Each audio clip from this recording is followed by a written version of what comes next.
Bueno, gracias por la invitación. Otra vez, gracias, David, gracias, hoy en Rauch. Ver una organización como la de ustedes, que se ha especializado en temas ambientales, que ha tenido tanto impacto en la sociedad de Tandil para trabajar en estos temas, y también saber que desde AIPEN están interesados en la transmisión de los delitos ambientales, es para mí todo un hallazgo, porque me siento como en casa. Estoy muy feliz de estar acá, estamos muy felices de poder tener estos encuentros, porque lo hablábamos recién con Petra, los derechos humanos pasan por el medio ambiente. Los delitos ambientales de lesa humanidad, que va a ser la charla que voy a dar el viernes con la Asociación de Abogados y Jueces, va a ser específicamente de ese tema, no el de ahora, pero es una urgencia que tenemos. Hablar del ecocidio es una urgencia. Hoy, por otras razones, estamos hablando de otros sitios, pero hay que tener en cuenta que todos estos sitios, ecocidios, genocidios, no están en el Código Penal. Y lo bueno que tenemos que hacer es insistir en que estén en el Código Penal. Pensar que el magnicidio no está en el Código Penal, a pesar de que todos los legisladores están hablando, cualquier político habla de magnicidio, no está en el Código Penal. Así que hay que hacer un esfuerzo para que estos sitios sean incorporados en la legislación penal. El primer planteo a los presentes, y también a los que nos están viendo por Zoom, es que si se aburren, el que está viendo por Zoom apaga la computadora y no hay problema, y los que están aquí, si se aburren, se levantan y se van, y no hay ningún inconveniente. A los que están aquí, en caso que tengan alguna duda, me levantan la mano, me preguntan, interrumpan si tienen dudas para poder hacer esto más ameno. Aun cuando no nos vean desde allí, pero yo trataré de repetir la pregunta por el micrófono para que puedan todos escucharnos. El segundo tema es que ahí tienen la página de internet, ahí tienen mis redes sociales. Esto significa de que pueden llamarme a ese teléfono, es el teléfono celular que acaban de escuchar, tengo que apagarlo.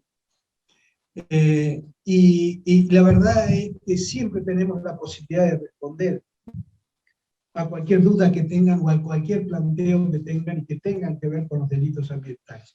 En la Fiscalía de Cámara tenemos un grupo de abogados que tienen esta misma visión de lo que los delitos ambientales, fantástico, de que los delitos ambientales tienen esta visión de ser el sistema único que nos queda para salvar el futuro de nuestros hijos. Ha fracasado el derecho administrativo, ha fracasado el derecho civil, porque siempre está pensando en los daños, y si queremos preservar nuestra querida Pachamama, no nos queda otro camino que el derecho penal. Hace ya muchos años que venimos trabajando en ese tema, y la experiencia, recién hablaba con Petra, de que yo he sido fiscal federal siendo muy joven, tenía 29 años, y la primera causa ambiental que me toca es un empetrolamiento de 17.000 pingüinos, yo era fiscal federal en Chubut, en Punta Tombo. No sé si alguno conoce la querida Patagonia, pero Punta Tombo era un lugar magistral. Y hoy tuve una hermosa experiencia porque la organización de Rauch fue hecho por docentes, por el sindicato docente, por las máximas autoridades docentes de Rauch. Y yo les decía que la experiencia más próxima que había tenido con los docentes había sido aquella vez en donde se habían empetrolado 17.000 pingüinos y el ministro de Educación, que había recibido una ola muy fuerte desde abajo, desde los docentes, diciendo tenemos que hacer algo porque están empetrolando todos nuestros pingüinos, decide convocar a una jornada en el Ministerio de Educación para ver qué podíamos hacer. Y a esa jornada fue Gustavo Gómez, papá de Iona y Nadia, que iban a la escuela primaria, a su vez fiscal. Y por supuesto que me miraron feo. Así que decidimos ahí abrir la primera causa por un delito ambiental, donde la perspectiva era prácticamente pobre y nula, pero mis hijas ya iban a punta tombo con su pileta pelo pincho doblada y con sus alcoholes y detergentes a limpiar pingüinos, a tratar de salvar los pingüinos empetrorados. Y para mí fue toda una lección. Una lección y una elección. Desde ese momento, con muchas ONG que hoy ya no tienen tanto impacto como Fundación Vida Silvestre, empezamos a pelear por algo que se llamaba la ley del más débil. Y esa ley del más débil se tradujo después en la ley 24.051, que es lo que hoy nos anima a trabajar en todos estos temas. Al mismo tiempo que yo trabajaba en los temas de delitos ambientales, también impulsábamos las causas penales por los delitos de lesa humanidad de la época de la dictadura. Me tocó trabajar en la causa que se celebró hace poco un aniversario más, del crimen de la base de Almirante Sar. Me tocó trabajar en la causa 500, que era una colección de habeas corpus que habían sido rechazados. Y lo bueno de haber trabajado en esas causas es que en realidad esa experiencia se aplica casi calcado a los delitos ambientales. Y por eso yo siempre califico delitos ambientales de lesa humanidad. Es decir, que esa experiencia, que también me tocó trabajar muy fuerte en Tucumán, ahí tuvimos operativo Independencia, muchas causas por delitos de lesa humanidad, se fueron repitiendo como de modo paralelo. En Tucumán abríamos las causas por la contaminación de los ingenios azucareros y al mismo tiempo estábamos juzgando a Bussi, a Menéndez y a todo ese generalato, incluso civiles. Un juez federal que fue condenado también por delitos de lesa humanidad. Es decir, había casi un reflejo de espejo entre lo que nos pasó y el futuro.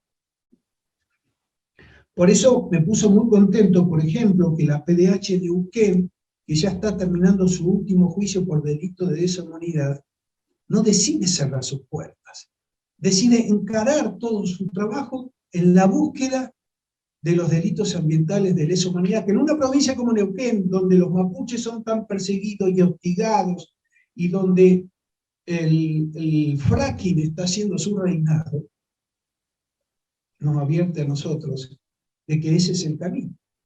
Y ahí está la PDH Neuquén, con Noelia, una mujer que ya ha pasado los 90 y tiene mucha más garra que yo y mucha más énfasis que yo en estos temas. Dios quiera que hoy me mandaba un mensajito Nora Grotto de la PDH a Buenos Aires y me decía, tenemos que hacer algo en la PDH de aquí. Ella está encargada en el área de origen, que es la que mayor víctima tiene por los delitos ambientales. Y yo decía, qué bueno que las organizaciones por los delitos de lesa humanidad, que sea por un punto final biológico, o sea por otras razones, están llegando casi al final de su tarea, se tengan esta mirada de que la pelea por los delitos de lesa humanidad hay que concentrarlos en algo que nos urge, que nos necesita y que en la sociedad y en el mundo que tenemos el impacto ya lo estamos teniendo. El calentamiento global puede ser una excusa política, pero es una realidad. Y Argentina colabora en el calentamiento global en Neuquén, con la quema del gas que se tira, porque no se utiliza, en la provincia de Neuquén. Así que esta es la mirada que intento dar hoy, que tratamos de dar hoy en Rauch. Espero no ser tan largo como Rauch. Vamos a tratar de avanzar un poco más rápido, pero ese es el mensaje que pretendo dar. Hay mucho trabajo por hacer en Tandil. Y me gustaría empezar, ¿cómo hago para pasar el primero? Claudia. Me gustaría empezar por los retos. Tengo para retarlos.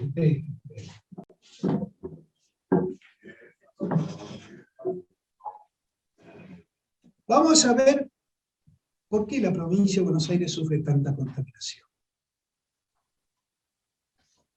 Yo creo que el primer punto la sociedad no está interviniendo en los procedimientos administrativos que la ley establece. La sociedad tiene la necesidad de enterarse qué está pasando. Cuando uno tiene esta mirada ambientalista, si ustedes quieren, lo primero que necesitamos es información. Y esa información nace a partir de esto que son las acciones de las empresas en busca de permisos ambientales. ¿Estamos participando como sociedad en los informes de impacto ambiental? ¿Buscamos participar en esa tarea tan importante que tiene que ver con los delitos con los delitos ambientales en la presentación de querellas y de causas penales? A mí me parece que no. Y este es el primer reclamo que tengo para hacerles. El segundo reclamo, mirado desde ese espacio de queja, tiene que ver con la participación de los abogados. No hay abogados que quieran ser querellantes en causas por crímenes ambientales. Y esa búsqueda y esa pelea tiene que nacer de ustedes. Porque tampoco tenemos abogados que quieran ser querellantes en Mandargalá. Tampoco hay abogados que quieran ser querellantes en Chaco, estuve hace poco. Hay muy pocos abogados que quieran ser querellantes en Tucumán. Pero hay que hacer un esfuerzo, como lo hicieron las organizaciones de derechos humanos cuando no querían, no había abogados que quisieran ser querellantes y había que traerlos desde Buenos Aires en esa tarea.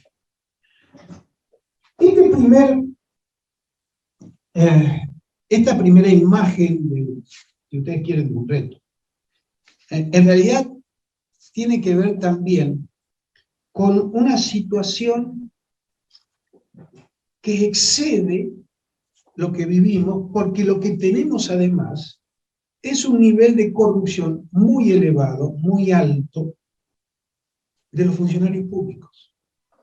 Tienen que convencerse que detrás de cada delito ambiental siempre hay un funcionario público corrupto. Hoy era interesante porque lo discutíamos en Rauch y justo había un director de ambiente o algo por el estilo, que estaba a cargo de todos los informes de impacto ambiental, y por cierto que se sintió tocado, y la respuesta era, bueno, pero no todos son corruptos, porque si no en la justicia todos son corruptos. Y la verdad es que sí, que tenemos muchos problemas en el sistema de administración. Y yo quiero que piensen ustedes como en un remolino. Las grandes empresas multinacionales que quieren hacer dinero sobrevuelan los continentes del hemisferio sur, buscando algún espacio donde hacer dinero, y hacer dinero hoy más que nunca se hace dinero contaminante. En la industria petrolera, en la agricultura, pelando bosques, haciendo agujeros en la tierra para la mega minería. Ese sobrevuelo detecta autoridades, gobiernos que necesitan dólares. ¿Y conocen a alguien más necesitado de dólares que nosotros? Y a mí me asusta cuando el ministro de Economía dice el tesoro del litio. Y resulta que el litio es tremendo para las comunidades collas del norte argentino. Le quita el agua mínima que necesitan para sus cabritos, para sus ovejas, para sus cultivos orgánicos. Y no solo eso, también contamina el ambiente.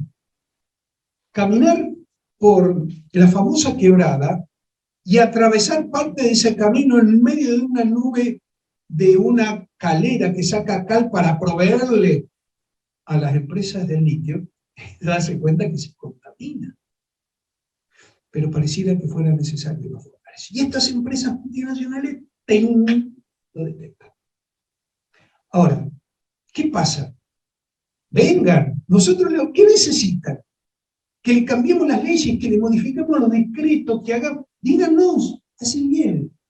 Y las empresas que ven esos niveles de corrupción muy elevados de parte de nuestras autoridades administrativas, lo primero que dicen es, necesitamos seguridad jurídica. ¿Han escuchado esto, verdad? Necesitamos seguridad jurídica. ¿Y cuál es en este espiral? Porque ya les digo, Estamos hablando de contaminación, a más contaminación, más ganancias, y a más ganancia, mayor capital de inversión, y a mayor capital de inversión, más necesidad de corrupción. Pero a esa mayor corrupción, ¿qué necesita? Seguridad jurídica. ¿Y qué es seguridad jurídica? Impunidad.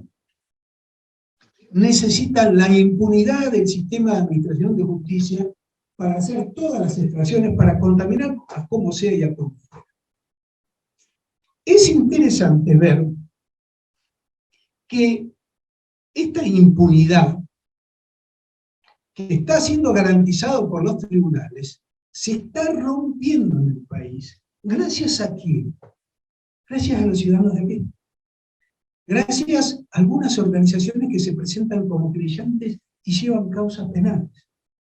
En materia de minería, que se suspendieron las grandes inversiones, apenas una organización no gubernamental como Conciencia Solidaria, que ni siquiera vive en Tucumán, una concejal y una ONG chiquitita de Tucumán que se presentan como, se llama Proeco, y que se presentan como querellantes contra Minera La Lumbrera, una empresa de 6.000 millones de dólares, están procesados todos los CEOs de la empresa, y al estar procesados todos los CEOs de la empresa, lo primero que detectan es que hay que cerrar la mina, porque si no van todos presos.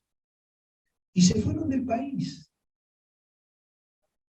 Es David contra Goliat. Y se puede. Y este es el mensaje que quiero que se lleven, porque se puede luchar contra este agronegocio que tanto daño le está haciendo a nuestros hijos en las escuelas. Se puede enfrentar a este agronegocio que lo que busca es justamente contaminar el medio ambiente. ¿Estamos en el aire? Sí. Bueno, avancemos hasta donde está la imagen de la grulla. Esta es una imagen que refleja de modo muy reducido esto que le estoy diciendo ahora. Esas grullas son estas empresas que buscan ganar dinero, se comen el sapo. ¿El sapo quiénes son? Nosotros. Nosotros somos el sapo en la boca de la grulla.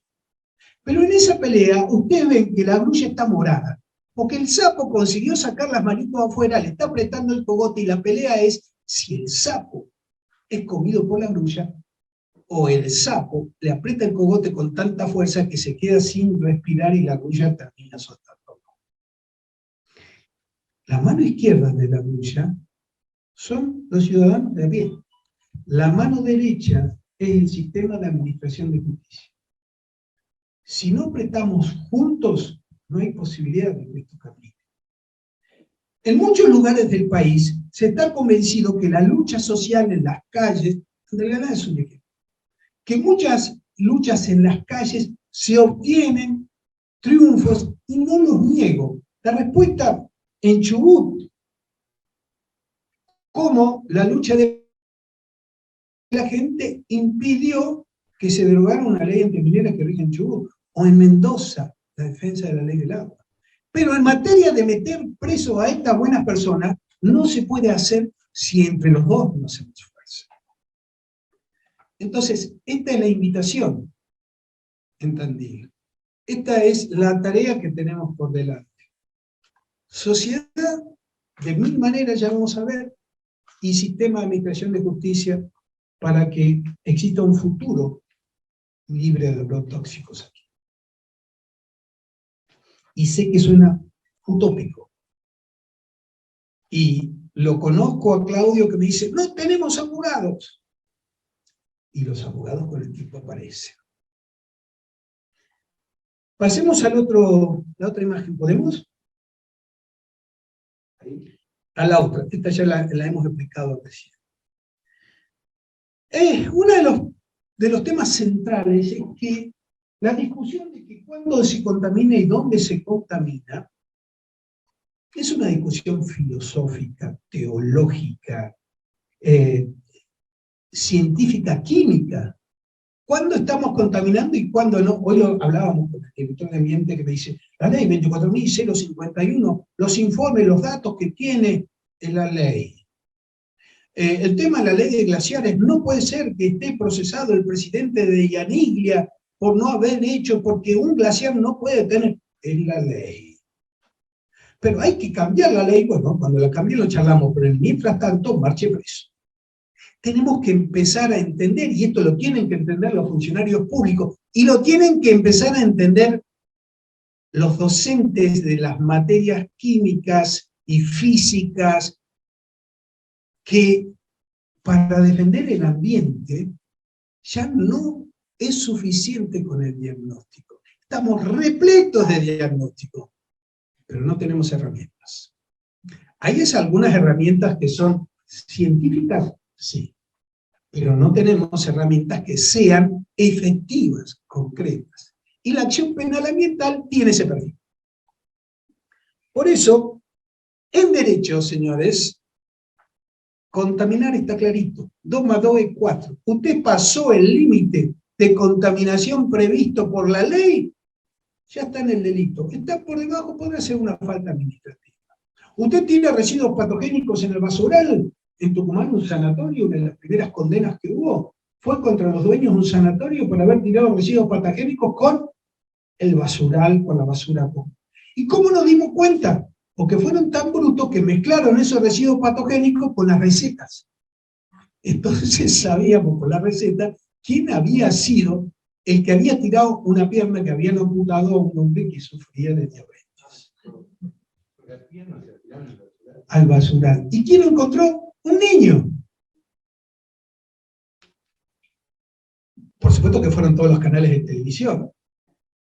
Y a mí me llegó el video y abrimos la causa penal y se hizo el procesamiento de los dueños del sanatorio. Porque insisto, hay tanta impunidad que las huellas están marcadas por todos lados. Lo que nosotros tenemos que hacer es encontrar nosotros la huella antes que lo hagan los diarios. Este es otro del tema. Uno de los casos también que tenemos de muchos delitos ambientales tienen que ver con la mortandad de peces. En el famoso dique El Frontal, ¿saben dónde quedan? Las termas de Río Hondo, el dique Frontal, cada tanto aparecen toneladas y toneladas de peces muertos flotando. Por la falta de oxígeno. Los técnicos DBO y DQO. Este es el mensaje. ¿Cómo que está faltando el DBO? ¿Cómo que está faltando el DQO? ¿Por qué? Ah, bueno, porque los ingenieros azucareros tiran vinaza, que es el residuo del azúcar, al río. Y le quitan el oxígeno, 37 grados de temperatura, tirado a la cuenca del río Salido Dulce. Vinaza. La vinaza, el proceso es este. Someten al azúcar a una gran temperatura en las calderas famosas, que a su vez son alimentadas por los restos de la caña de azúcar seco, eso se llama bagazo. Las montañas de bagazo son enormes, sopla el viento y la pila de bagazo vuela por todos lados. Pero al proceso final, primero el azúcar, después viene la melaza, la separación de alcohol, y finalmente el resto, que no sirve para nada, que es la vinaza. ¿A dónde en la tierra? Al río. Y son litros y litros y litros. A punto tal que en los primeros casos que tuvimos, disimuladamente habían hecho 1,5 kilómetros de cañería subterránea de la época, vaya a saber cuándo, y tiraban todo eso al río. Uno veía que salía la vinaza ahí. ¿Dónde hay un ingenio acá? A 1,5 kilómetros, o 2.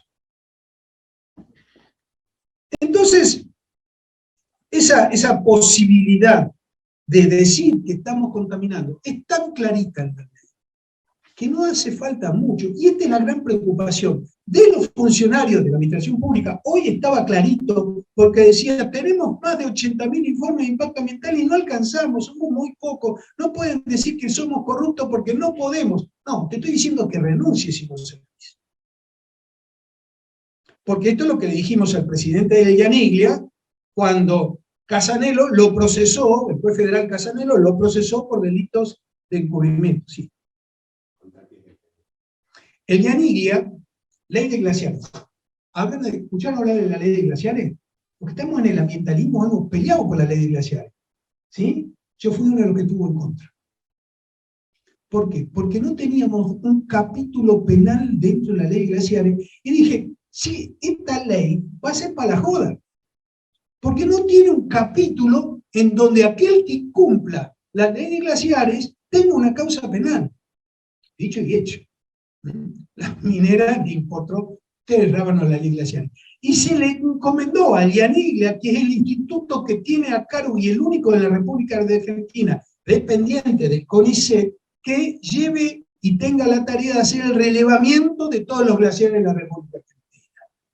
Claro que los famosos técnicos en glaciares, ingenieros en glaciología, sostenían de que la ley estaba mal, que había un artículo con lo cual no estaban de acuerdo, y por lo tanto, en la ley hubo muchos glaciares que no fueron relevados, incluido San Juan. También los que están en el ambiente les puede sonar Hachal. Hachal fue uno de los casos que reveló las complicidades del Lianiglia. Y Casanelo termina procesando al presidente de Lianiglia por no haber relevado todos los glaciares, y también termina procesando a 3 secretarios de Ambiente de la Nación. El que siguió después del tercero que terminó procesado fue el Rabino. Y el cuarto, el actual. Yo diría que ponga las barbas entre ojos. Conclusión. Los grandes investigadores del CONICET salieron a defender al presidente de Lianiglia, porque dijeron que la ley estaba mal. Este es el país que para no cumplir con la ley decimos que la ley está mal. Y tenemos que cambiar eso. Pero desde lo moral tenemos que cambiar. No tenemos futuro si lo primero que hacemos es vivir en una anomia donde no cumplimos con las leyes. El otro paso que es importante dar, y pasamos al otro, si yo me siento, ¿me van a ver igual acá? ¿Sí? No. ¿Podemos bajar un poquito la pantalla y me ven? No tanto. Si quieres un poquito más y me adelanto. Y le pido disculpas a los que están viéndonos. Un tema importante es el tema del bien jurídico. Cuando hablamos de derecho penal, a nosotros nos enseñan en la facultad que el Código Penal, la parte especial, está dividida en bienes jurídicos, ¿no? Como compartimentos estancos. Si uno roba, el bien jurídico protegido es el derecho a la propiedad, ¿no? Pero nunca se vira más allá del derecho a la propiedad. Cuando uno falsifica un documento, es un delito contra la fe pública, pero nunca se mira más allá de esa fe pública vulnerada.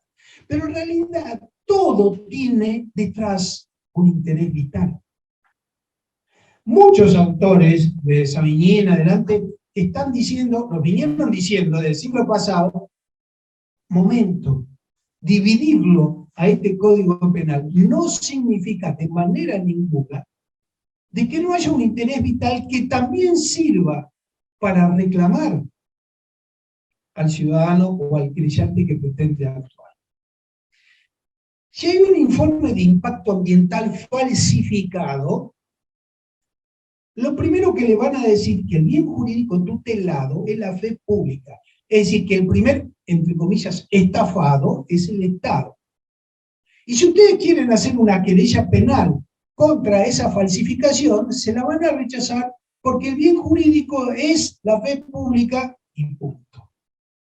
Pero resulta que la falsificación de ese informe de impacto ambiental tiene detrás un interés vital que justamente es lo que nos afecta a nosotros y es la contaminación.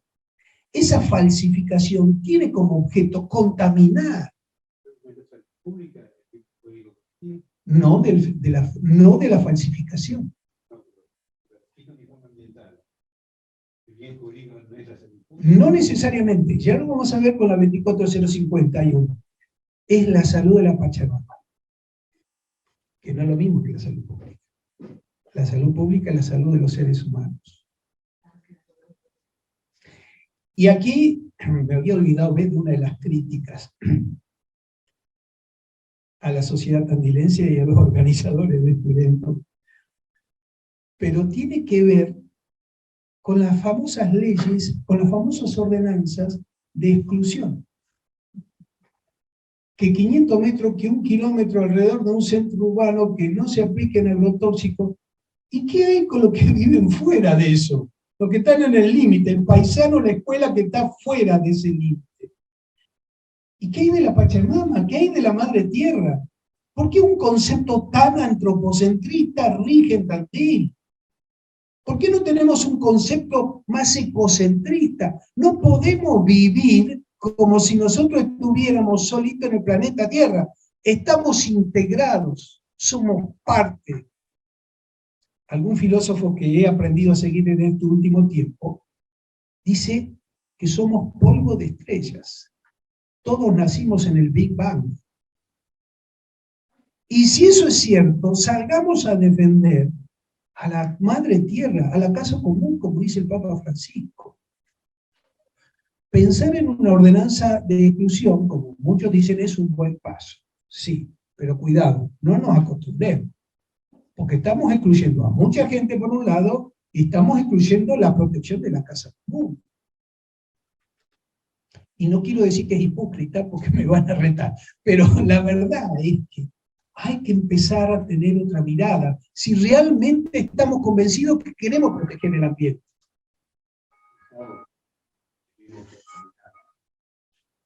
Queremos otra mirada, en primer lugar, y en segundo lugar, sabemos que el primer paso.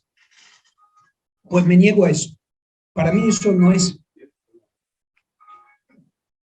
Para mí eso no es importante.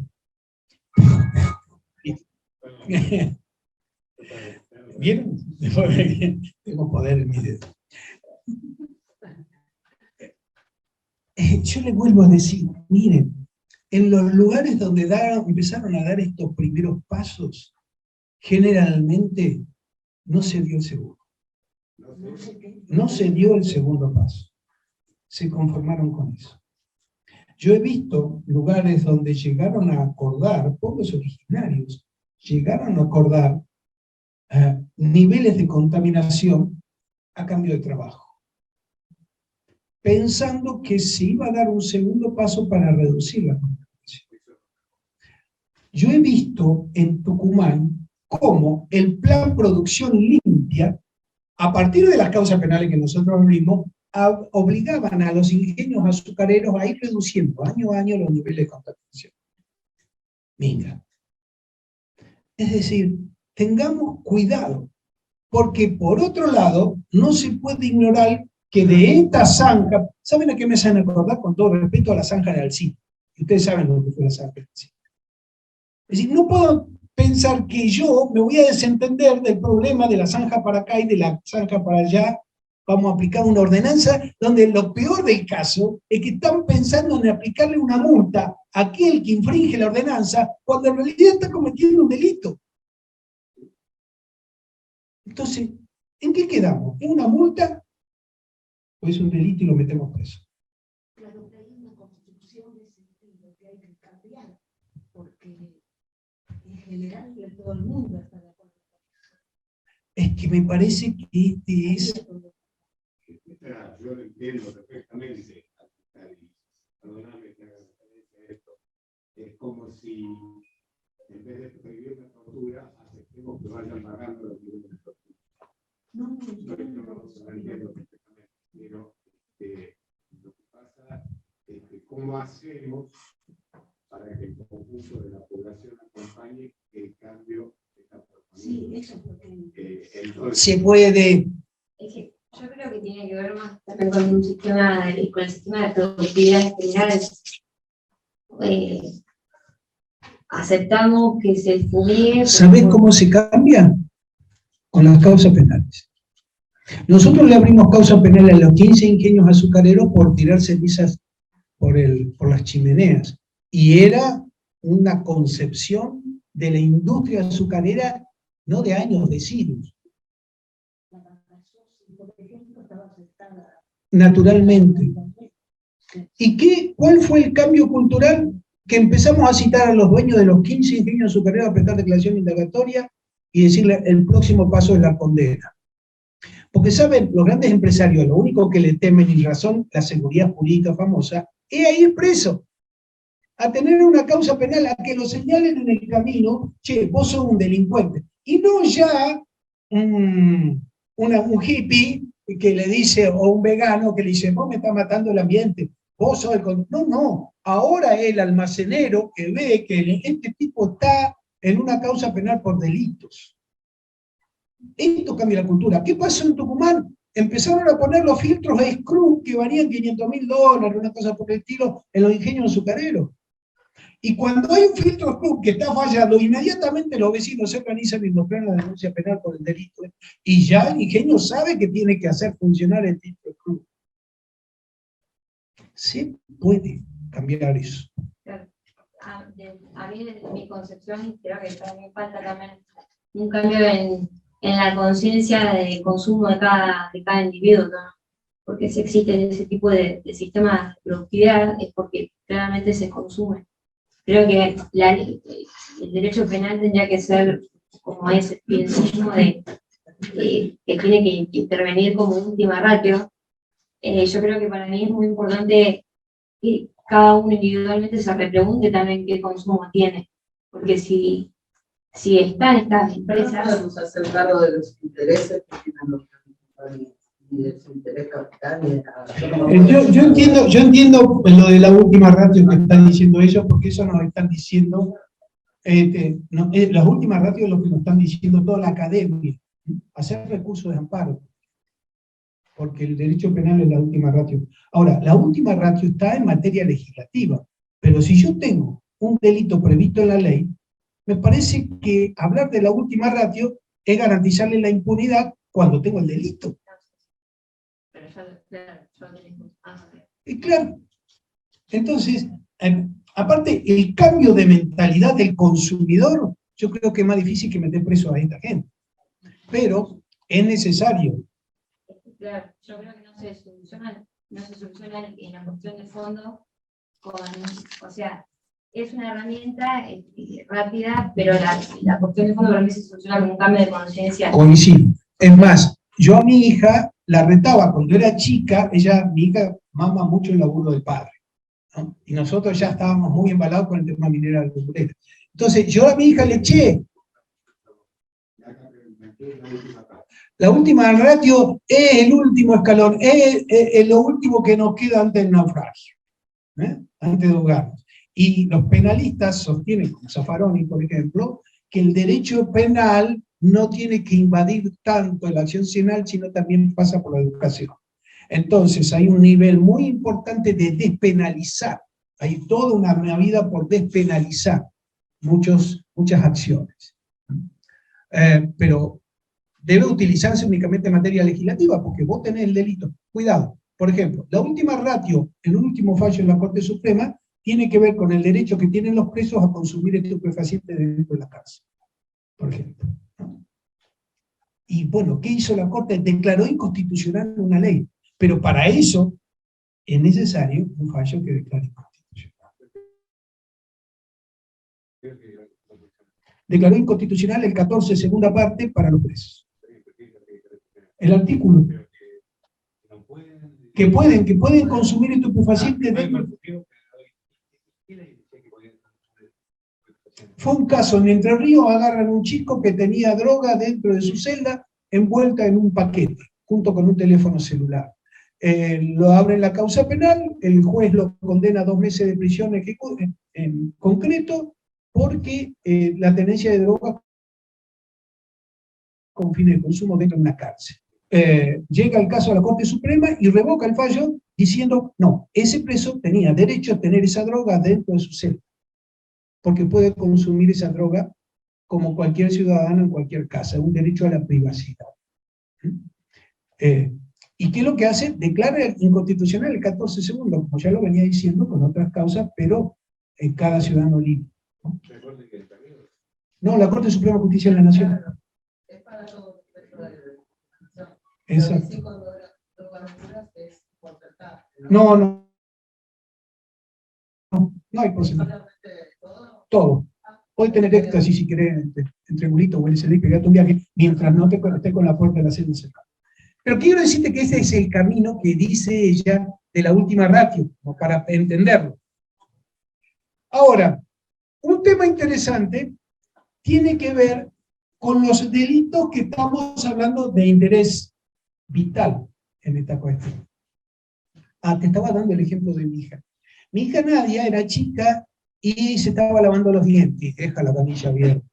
Hija, no dejes corriendo el agua, porque estás gastando el agua que otros necesitan y que... Papá, ¿cuántos millones de litros de agua contamina Minera La Lumbrera? Me dijiste el otro día.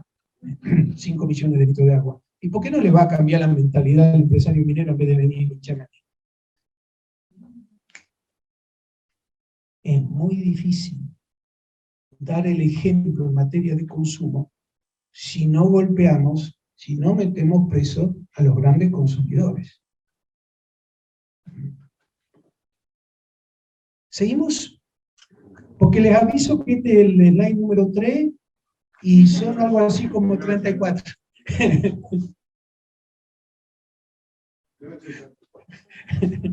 No se asusten, vamos a pasar rápido. Hay muchos delitos en el Código Penal que tienen este interés vital detrás. Por ejemplo, el tema de la seguridad, el tema del incendio, ¿no? El tema del incendio o el tema del delito de inundación o el tema del delito de estrago.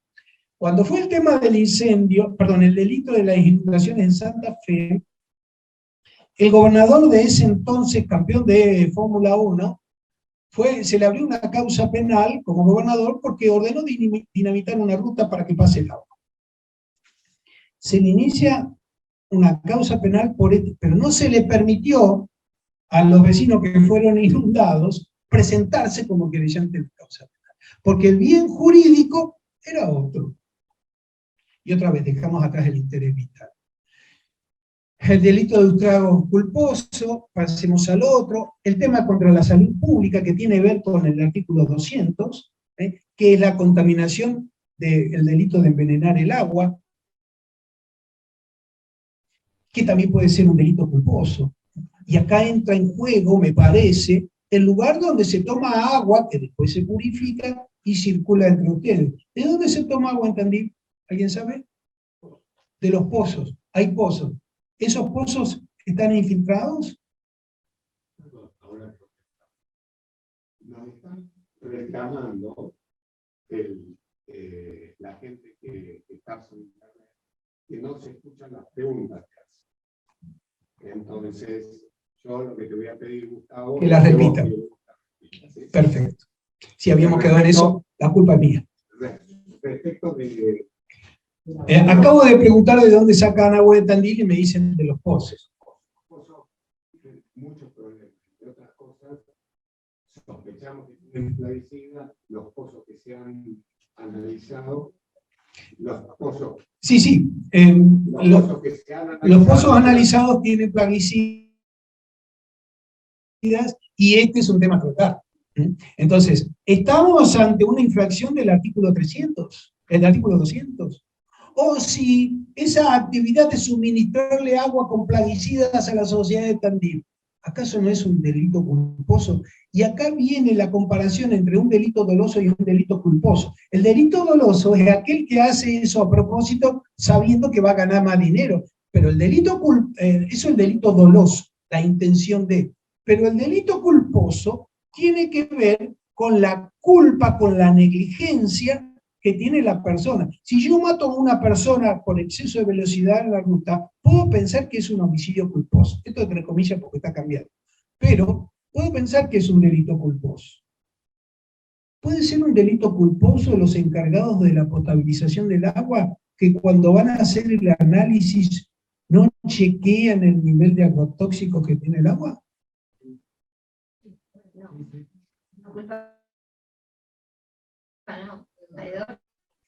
La pregunta es ¿qué plata gana el organismo? ¿Entendés? Sería culposo en todo caso porque ellos lo único que hacen es proveer de un servicio, donde escasamente pueden juntar la plata para pagarlo. Pero me parece que el doloso está en proveerle a ese agua de pozo de los agrotóxicos. El problema es que eso es un gran mundo de lo que yo le llamo la indefinición del imputado. Y sabemos que el agrotóxico está ahí, pero ¿quién se lo enchufó ahí? Y viene de muchos lugares. Por eso lo que tenemos que empezar a hacer es hacer foco en hechos puntuales. Después vienen otras leyes. Avancemos, por ejemplo, en la ley de fauna, la ley de maltrato animal. Sigamos avanzando. Perdona, una consulta. Un anterior, o sea, vos me metiste a los pozos contaminados de agua, Sí. ¿no? Por la industria. Sí. ¿Qué responsabilidad tiene el Poder Legislativo al votar ordenanzas que permiten todo eso? A ver, me está preguntando cuál es la responsabilidad del Poder Legislativo al votar ordenanzas que permiten esos niveles de contaminación. La regla general es que en la República Argentina tenemos muy buenas leyes ambientales. Esta es la regla. Nosotros como país tenemos una construcción en normas ambientales que nacen desde el artículo 41 de la Constitución Nacional hacia abajo y que son muy buenas. El problema es que no las aplicamos. Entonces, si vos me pensás en una ordenanza, yo te diría, y mirá un cachito más arriba, y fíjate que hay niveles de agua que son nacionales. Vos como una ordenanza podés ser más exigente, nunca más generoso. En Tucumán, la Secretaría de Ambiente fue muy generosa al decir, contaminen con vinaza, vamos a ir bajándola de a poco. No, ¿qué contaminen con vinaza? Contaminar con vinaza es un delito. Y era interesante escuchar al presidente del ingenio azucarero tal, decir, yo estoy cumpliendo con el plan de producción limpia, mire, mire. A mí me han autorizado a tirar vinaza al río. ¿Quién? El secretario de Ambiente. Venga, marche preso. Porque detrás de cada delito ambiental, corrupto. ¿Está claro este punto? No sé si te aclaré la duda. Sí, tenés todo un consejo. O sea, tenés 20 concejales que votaron diciendo una ordenanza contaminadora.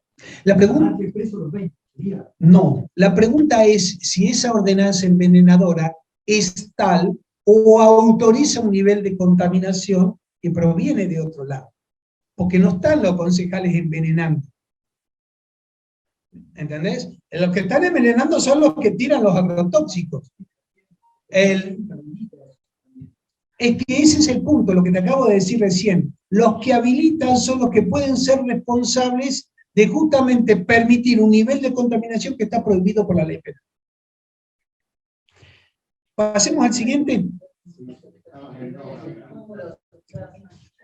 Ataques alternativos. ¿Cómo podemos trabajar los delitos ambientales? En realidad el delito ambiental es como el centro de la diana. Son los delitos ambientales, son el centro de la diana. Pero también podemos ayudar protegiendo el ambiente con lo que son los delitos administrativos. La falsificación de un informe de impacto ambiental es un delito de falsificación, pero que ayuda a proteger el ambiente porque voy a parar ese informe de impacto ambiental. Y les voy a poner un ejemplo muy porteño que no consigo convencer a los abogados que están en esto, pero que es muy interesante. Mar del Plata. Plataformas petroleras offshore. Traen un informe de impacto ambiental aprobado por quién? Por el Ministerio de Ambiente de la Nación. ¿Presentado por quién? Por la empresa que le interesa al país, como diría el amigo Neustadt.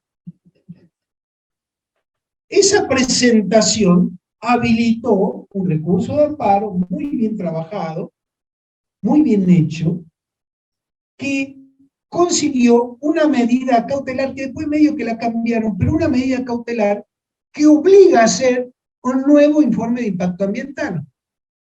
¿Pero qué pasó con el anterior? ¿Qué problema tenía? ¿Por qué hicieron hacer una nueva? Ah, había datos que faltaban, hay omisiones importantes. ¿Por qué no se abre una causa penal por eso? ¿Por qué no se investiga dónde estuvo la falla que habilitó a un juez a decir paren con esto? Eso es espectacular, mire, eso conoce.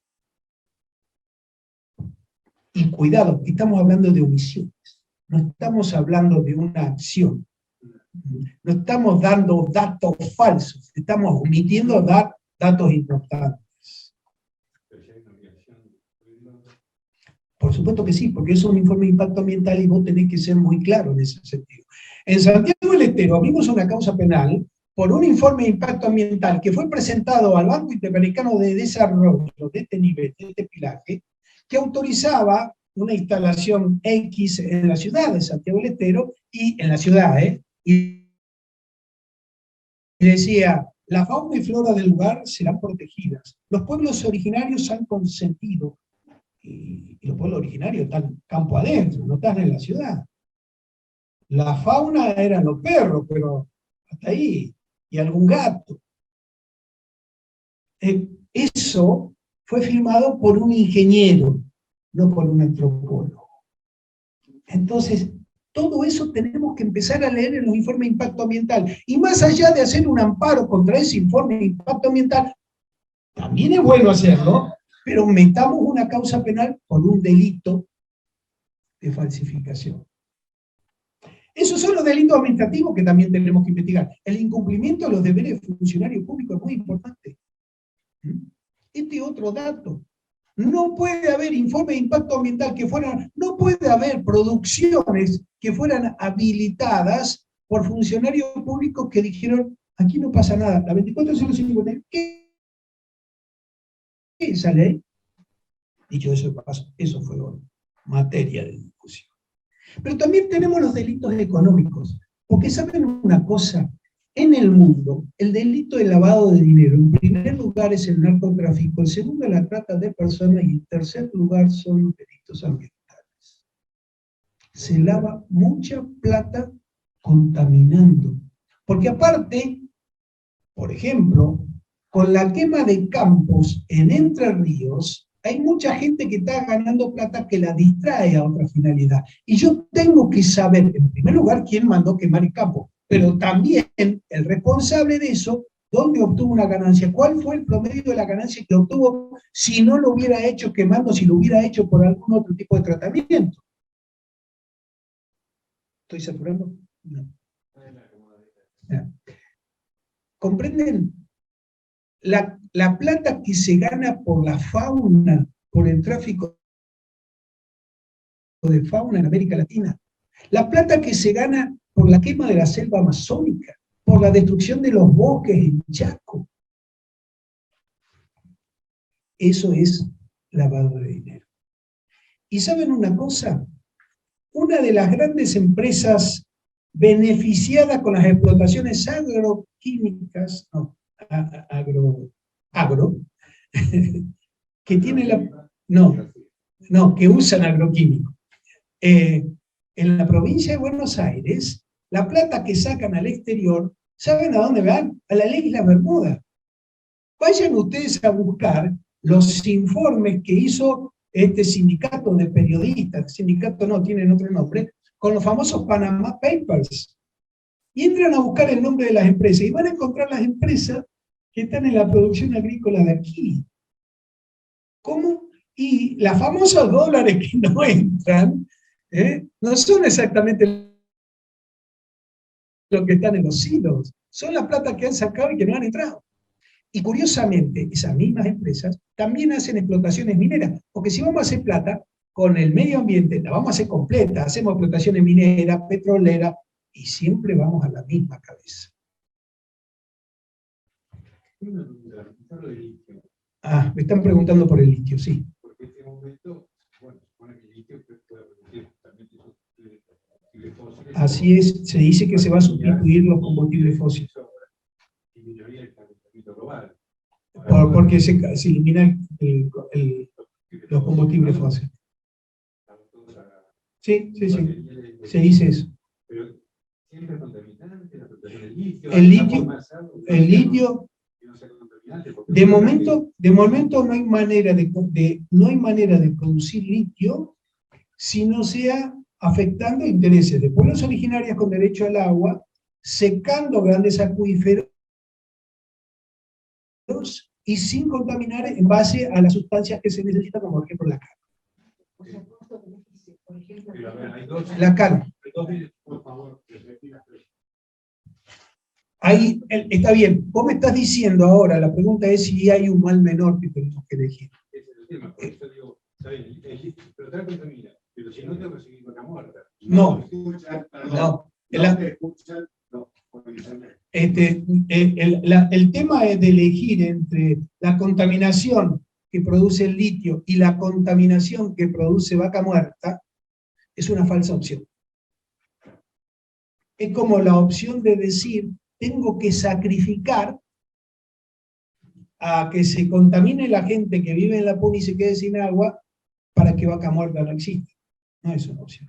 Creo que hay otras opciones de producción o de, no sé si quieren otro tema. Sí. Lo que pasa es que el litio no sirve para producir energía. El litio sirve para acumular energía. Energía que proviene de sistemas contaminantes. El litio no sirve para producir energía, sirve para producir baterías que van a ser cargadas con energía que hasta ahora proviene de otros lugares. Mucho mejor es, en principio, la tecnología del hidrógeno y la tecnología de producción de metano a partir de procesos biológicos como los biodigestores. Bueno, acaban de dar O de metanol a partir de otros procesos técnicos que es complicado. Acaba de explicar Lowy que hay otras opciones al litio. Porque es cierto, el litio sirve para acumular la energía que producimos con petróleo. No es que si yo voy a producir litio voy a cerrar vaca.